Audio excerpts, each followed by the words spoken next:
Сәлем достар, сендер Мирасыл. Бүгін біз мені қалай додавид ету керек екенін үйрететін боламын. Ең бірінші бізге мультиплеер керек, и оған кіреміз. Міне былай.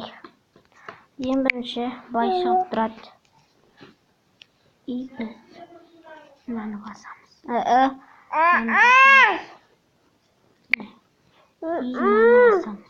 Друзья. Сосын мынаны басамыз. Ең үстіндегі қосу сосын. Мынасын басамыз әйтеуір. Сосын мына жерге ravagizet жазамыз. Ravagizet десек.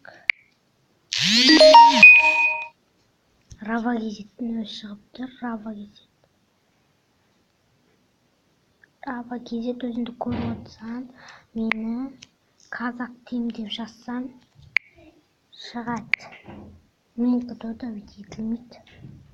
Өйткені сен мен додавид етуің керексің бірге.